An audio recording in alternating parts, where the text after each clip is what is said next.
All right, let's talk about a high-stakes chess match. But forget the board. This one's being played out across an entire continent.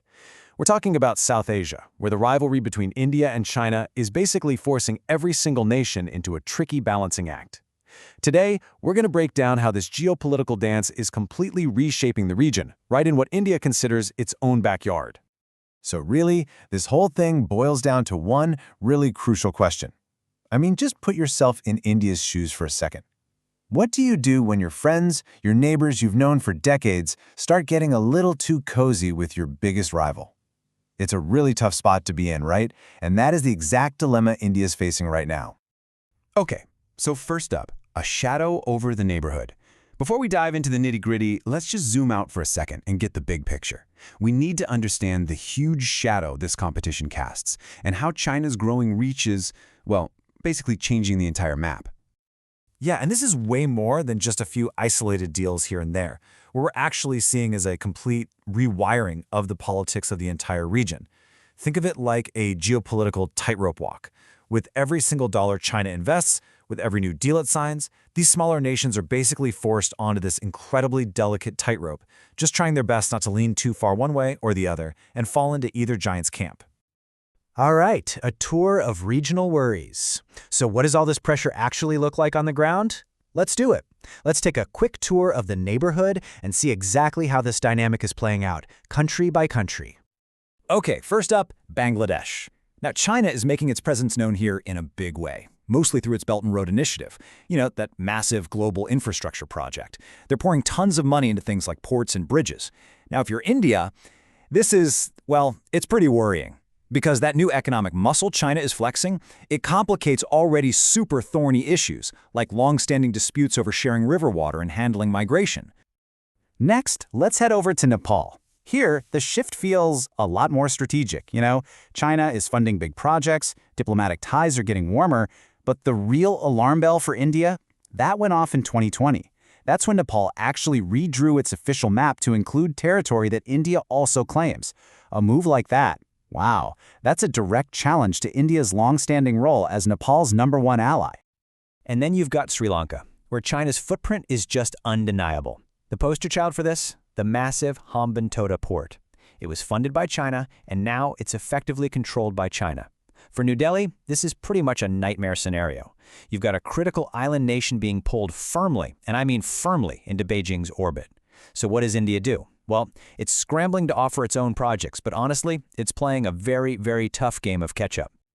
Okay, so this table here, this is where the full picture really snaps into focus. I mean, we've talked about Bangladesh, Nepal, and Sri Lanka, but just look at the rest of the neighborhood. You've got Bhutan feeling the squeeze from China in these super sensitive border talks, especially around places like Doklam. Then there are the Maldives, pivoting towards China with new free trade deals. And even in Myanmar, which is already unstable, China's influence is getting deeper and deeper. You see, it's not just one or two countries. It is a consistent, clear pattern across the entire board, and it's creating this tangled web of challenges for India. So, India's strategic balancing act. Faced with all of this, what's a country to do? Seriously, how does a regional power hold its ground when its own neighborhood is changing this fast? Let's take a look at India's playbook. So, India's response is really a two-pronged approach. On one hand, you've got what they call strategic vigilance. Basically, the army is on high alert along that really tense border with China. Because, let's be real, you can't just rely on talk alone. But then, on the other hand, you have constant diplomatic outreach. That means keeping the phone lines to Beijing open, always trying to manage tensions and de-escalate whenever possible. It's that classic idea, right? Speak softly, but carry a big stick. And if we zoom out even further, India's broader playbook for the whole neighborhood really has three core pillars. Number one, that balanced diplomacy with China we just talked about. Number two, and this is the big countermove, is reasserting its own presence. That means stepping up with its own aid, its own investment, and its own soft power to kind of remind its neighbors, hey, remember us? We're your traditional partner. And number three is this fierce commitment to something called strategic autonomy, which is just a fancy way of saying India wants to make its own calls on its own terms. And you know what? This quote from India's External Affairs Minister, S. Jaishankar, just perfectly nails that whole idea of strategic autonomy. He said, India's ties with China operate independently and on its own terms.